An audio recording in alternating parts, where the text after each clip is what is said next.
آپ کا کیا خیال ہے, مجھے ہر سال آفر نہیں آتی ہوگی؟ نہیں آئی میرا خیال ہے بات. میں مشہور تو 2014 سے ہوں اور بہت سارے لوگوں سے تعلقات تو 2006 سے ہیں.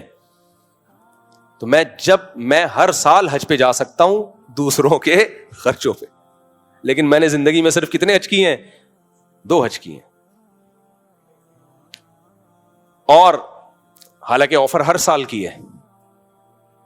پہلا حج میں نے کیا وہ تو جامع رشید نے کرایا, اور وہ بڑے مخلص لوگ تھے. اس وقت تو میری جیب میں دیلا نہیں ہوتا تھا, تو ہمارے بڑے تھے, ان سے تو خدمت لینا, یہ تو بڑے ماں باپ کا تو احسان نہیں ہوتا نا. ماں باپ تو جو کر رہے ہیں وہ تو احسان تو ہے, لیکن یہ کہ وہ احسان لینا تو فخر کی چیز ہے نا. دوسرا حج جو میں نے کیا تو بیچ میں بہت لوگوں کی آفریں آئیں حج کے لیے. ایک چیز تو یہ تھی, بھائی میں آپ کو جانتا نہیں ہوں, بے تکلفی نہیں ہے, میں کیوں آپ کا احسان لوں. دوسری چیز یہ کمرشلائز یوز. حج کی جو بڑی بڑی ایجنسیاں ہیں وہ مشہور لوگوں کو لے کے جاتی ہیں کہ آپ کو ہم فری میں لے کے جائیں گے, لیکن آپ نے ہمیں پروموٹ کرنا ہے. جانے والے جاتے ہیں, مجھے ان پہ کوئی اعتراض نہیں ہے. میں نے کہا بھائی میں کمرشل یوز نہیں ہوگا. بھائی یہ کوئی ناجائز ہے؟ بھائی ناجائز نہیں ہے, یہ علماء کے وقار کے خلاف ہے کہ اللہ کا رسول کا نام دنیا میں بیان کر کے آپ نے اپنے آپ کو مشہور کیا, اب آپ اس شہرت کا منجن بیچنا شروع کر دیں. سمجھ رہے ہو کہ نہیں سمجھ رہے؟ جو لوگ مجھے ہوٹلوں کے افتتاح کے لیے بلاتے ہیں سب فری پھوکٹ کے ہوتے ہیں, ورنہ مشہور آدمی کہیں ریبن کاٹنے جائے نا تو کئی لاکھ روپے اس کا ہدیہ ہوتا ہے. سمجھ رہے ہو؟ اور اگر مجھے کوئی کہہ دینا کہ آپ ہمارے ہوٹل کا افتتاح کرنے کے لیے آئے 25 لاکھ روپے آپ کو ملیں گے, اس کا مطلب قیامت تک کے لیے اس نے افتتاح کرنے پر پابندی لگا دی. اب میں نہیں کہوں گا, اس لیے کہ ہمارے حضرت فرمایا کرتے تھے کہ پیسہ کمانے کا ناجائز طریقہ بھی اختیار نہ کرو, نامناسب طریقہ بھی اختیار نہ کرو. یہ ناجائز تو نہیں ہے لیکن نامناسب ہے, علماء کے وقار کے خلاف ہے یہ. کہ آپ کسی کے جنرل اسٹور پہ جا رہے ہیں, وہاں سے 2 کھجوریں کھا رہے ہیں. وہ جدہ میں ہمارے ایک دوست ہیں, ان کا بہت زبردست جنرل اسٹور ہے, بڑے کروڑ پتی آدمی ہیں وہ. تو انہوں نے بتایا کہ بالی ووڈ کے ایکٹر آتے ہیں ہمارے یہاں, 1 کھجور کھانے کے اتنے لاکھ روپے لیتے ہیں. سمجھ رہے ہو؟ بالی ووڈ کے ایکٹر آئیں گے مشہور, ہماری شاپ میں آئیں گے, ڈبے سے 1 کھجور نکالیں گے, کھائیں گے اور ویڈیو بنائیں گے ہم. اس 1 کھجور کے ہم انہیں لاکھوں روپے دیتے ہیں. میں نے کہا یہ تو بڑا نقصان ہے. کہتے ہیں نقصان نہیں ہے, وہ لاکھوں ہمیں ریٹرن ہوتے ہیں کروڑوں کی شکل میں. کھجور ہماری ہی بکتی ہے پھر. سمجھتے ہو گے نہیں سمجھتے؟ تو میں بھی ایسا کر سکتا ہوں کہ 2 کھجوریں میں کھا لوں اور میں یہ بول دوں کہ آپ کھجوریں کس سے خریدا کرو؟ ان سے. میری تو زندگی بھر کی کھجوریں فری, اور اس کا بیڑا غرق, کیونکہ 4 گھر اور 19.25 کی کھجوریں بہت آپ کے سمجھ سے بالا تر ہیں.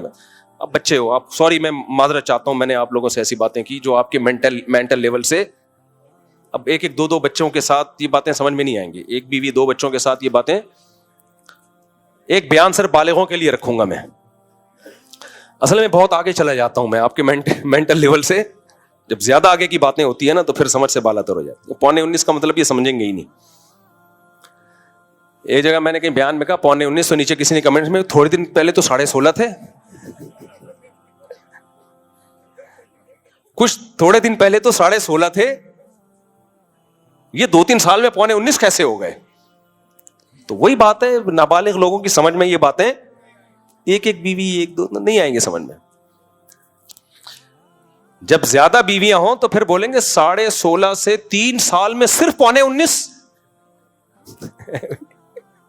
پھر یہ جس دن یہ ذہن بن گیا نا, میں سمجھوں گا آپ کی سمجھ میں میرا بیان آنے لگا ہے.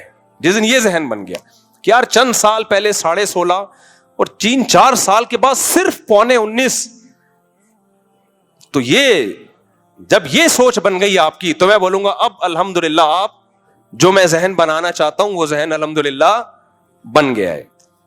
لیکن ابھی بھی زیادہ تر لوگوں کی سمجھ میں نہیں آ رہا ہے کہ کیا. خیر چھوڑو, نہیں آئے سمجھ میں, قیامت کے دن سمجھ میں آ جائے گا انشاءاللہ. اچھا ہم جلدی سے بات کو سمیٹ کے ختم کرتے ہیں.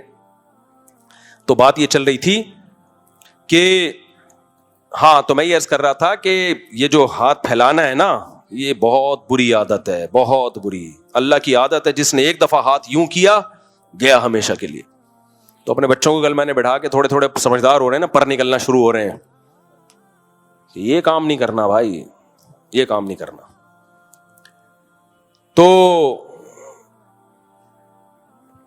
تو برداشت، ہاں میں عرض کر رہا تھا کہ اگر کسی مذہب کے ماننے والوں میں برداشت نہیں ہے، برداشت نہیں ہے، اللہ بچا کے رکھے ہمیں ہاتھ کو یوں پھیلانے سے. حالات بدلتے دیر نہیں لگتی. تو میں اللہ سے دعا مانگتا ہوں کہ اے اللہ تو نے آج تک ہاتھ ایسے نہیں کیا، آئندہ بھی بچا، اور کوئی آزمائش میں نہ ڈال ہمیں. جیسے کھلا پلا رہا ہے ایسے ہی کھلاتا پلاتا رہے، ہمیشہ سے کھلایا اب بھی کھلاتا رہے. ایسے حالات ہی نہ مانگا کرو اللہ تعالیٰ سے کہ لوگوں کے سامنے ہاتھ پھیلانے پڑے. تو میں یہ بتا رہا تھا کہ پوری دنیا میں پاکستانیوں کو بین کیا جا رہا ہے. وجہ کیا ہے؟ بھیک مانگ مانگ کے نا. ایک عربی کا واقعہ نہیں، ایک بیٹھا ہوا تھا پاکستانی حرم میں، تو ایک عربی نے آ کے نا اس کو نوٹوں کی گڈی تھمائی. تو وہ پاکستانی غیرت مند تھا، اس نے بولا بھائی میں کیوں مجھے پیسے دے رہا ہے؟ بے غیرت ہوتا تو رکھ کے نکل لیتا. چھوڑو یار کیا کرنا ہے. تو غیرت مند پاکستانی تھا، اس نے عربی کو بولا بھائی کیوں دے رہے ہو مجھے؟ اس عربی نے بولا زکات زکات. تو اس نے بولا میں زکات کا مستحق نہیں ہوں. پاکستانیوں میں جو سخی لوگ ہیں، بڑے خاندانی، مسجد نبوی میں آپ رمضان میں دسترخوان دیکھو، نام بھی پتہ نہیں ہوتا، بس اتنا پتا ہوتا ہے کسی پاکستانی کا دسترخوان ہے یہ. تو ایسے غیرت مند بنو بھائی، تمہاری ملک کا نام دنیا میں روشن ہوگا. تو وہ کیا ہے کہ اس پاکستانی کو آ کے دیے تو پاکستانی نے واپس کر دیے. ریال کی گڈی ویسے بھی بڑی زبردست گڈی ہوتی ہے، تو واپس کر دی. اس عربی نے بولا زکات رکھو. اس نے بولا بھائی میں غریب نہیں ہوں. اس نے کہا کہ نہیں رکھو رکھو رکھو. بولا بھائی میں غریب نہیں ہوں، میں زکات کیوں لوں یار، تیری زکات ادا نہیں ہوگی. اس نے کہا نہیں رکھو رکھو، زکات ہے زکات ہے. شلوار قمیض سے اس عربی نے پہچانا کہ یہ پاکستانی ہے. تو جو دیکھنے والا اس واقعے کو تھا اس نے مجھے بتایا کہ جب پاکستانی نے بار بار کہا نا کہ میں غریب نہیں ہوں تو مجھے کیوں دے رہا ہے، تو اس عربی نے بولا کلو پاکستانی غریب مسکین. غریب کو مسکین کہتے ہیں عربی میں. کلو پاکستانی مسکین. تیرے غریب ہونے کے لیے اتنا کافی ہے کہ تو پاکستانی ہے، رکھ. تو یہ پاکستانیوں کا دنیا میں ایک تصور ہے، اور یہ الحمدللہ کچھ ہمارے حکمرانوں نے بنایا، کھا کھا کے ملک کو الحمدللہ کنگال کر دیا. اور کچھ ہمارے پاکستانی بھائی ہیں جو دنیا میں جہاں بھی، مذہبی لوگوں میں تو بہت ہے. میں نے تو امریکہ کینیڈا کے واقعات بتائے آپ کو، اپنے میرے ساتھ جو کچھ ہوا ہے، پتہ ہی نہیں چلتا یہ کمبخت بلا کیوں رہا ہے. مخلص لوگ بھی ہیں اس میں. تو اسلام آپ کو برداشت سکھاتا ہے. برداشت میں یہ کہ لوگوں کے سامنے ہاتھ نہ پھیلاؤ، دینا سیکھو، لینا نہ سیکھو. اسی برداشت میں ہے کم کھانا. جبکہ ہم نے مذہب کو تبدیل کر دیا. مذہبی لوگ آپ کو لڈو کھانے والے، حلوے مانڈے کھانے والے، رسگلے کھانے والے اتنے ملیں گے کہ اب اگر کوئی مولوی بیچارہ میٹھا نہیں کھاتا لوگ حیران ہوتے ہیں، یار آپ کیسے مولانا صاحب ہو، آپ رسگلہ نہیں کھا رہے. لوگ حیران ہوتے ہیں، بھائی یہ مولانا صاحب ہیں یہ میٹھا ہی نہیں کھا رہے، یہ مولانا صاحب ہیں یہ بکرا نہیں کھا رہے. تو یہ عجیب سا ہو گیا ہے. تو یہ ان لوگوں کا قصور ہے جنہوں نے مذہب کو غلط رخ بنا کے پیش کیا ہے. تو اللہ تعالی ہمیں انسان کا بچہ بنانے کے لیے کہ تمہاری کنٹرولنگ پاور بڑھے، تمہیں اپنے آپ پہ کنٹرول کرنا آئے، تو رمضان میں ایک پریکٹس کرائی جاتی ہے کہ کمبختو کچھ کھانے پہ ہاتھ روکنا سیکھو. لیکن ہم سے بڑا ڈھیٹ اس کائنات میں کوئی پیدا نہیں ہوا. آپ رمضان سے پہلے اپنا وزن کرو اور چاند نظر آنے کے بعد آپ اپنا وزن کرو. آپ اگر رمضان سے پہلے 70 کلو کے تھے تو چاند رات کو 170 کلو کے ہو چکے ہو گئے. آپ سمجھ آ رہی ہے؟ چاند رات کو کتنے ہو چکے ہو گئے؟ 170 کے. کیونکہ جو کیفیت اس وقت چل رہی ہوتی ہے نا ہماری افطاری میں, دسترخوان ہمارے شر سے بچ جائے, یہ بس میں نہیں ہوتا کہ پکوڑوں کے ساتھ ہم پلیٹیں بھی کھا جائیں. میں نے خود رول سموسوں پہ ایک گھر میں لڑائی دیکھی ہے, اچھے خاصے کھاتے پیتے لوگ. آپ کو کیا پتا کس کا تذکرہ ہو رہا ہے؟ شور شرابہ ہوا افطاری کے ٹائم پہ, مار کٹائی ہو رہی ہے. ابے ہوا کیا ہے؟ رول کم پڑ گئے تھے. تو مجھے پتا چلا کہ رول کا بہت بڑا رول ہے سولو صفائی میں, رول کا بہت بڑا, رمضان میں دسترخوان پہ رول کا بہت بڑا رول ہے سب کو جوڑنے میں. اس لیے اتنے رول منگوایا کریں کہ سب کے لیے کم سے کم 2 تو آئیں.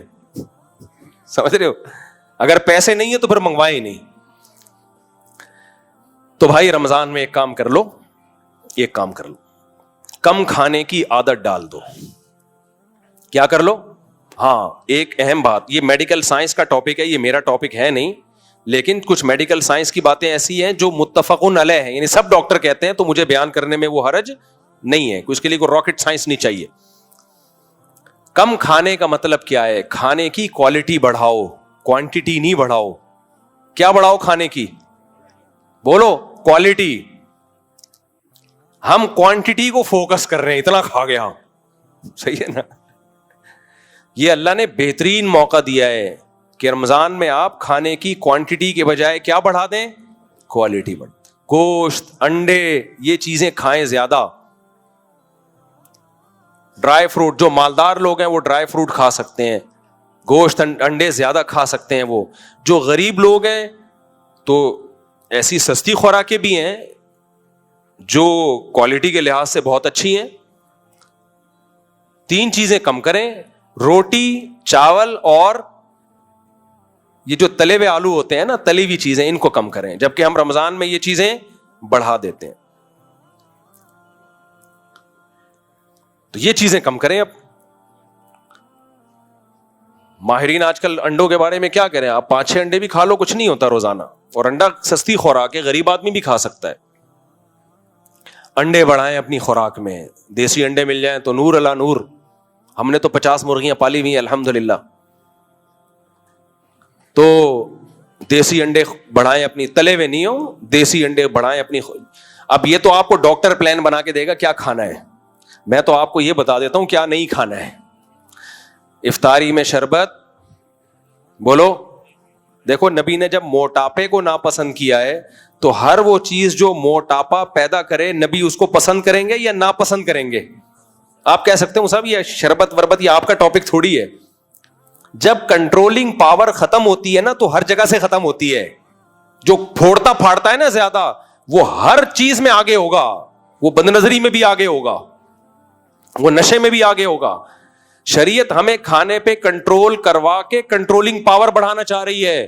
تو اس سے پتہ چلتا ہے جس نے دسترخوان پہ کنٹرول کر لیا تو جب کوئی غیر محرم عورت گزرے گی نظر پہ بھی وہ کنٹرول کر سکے گا, نیند چھوڑ کے فجر کی نماز پڑھ سکے گا. وہ ہر چیز میں کنٹرول, جو کھانے پہ کنٹرول کر لیتے ہیں نا تو ہر برائی سے بچنا ان کے کنٹرول میں ہوتا ہے.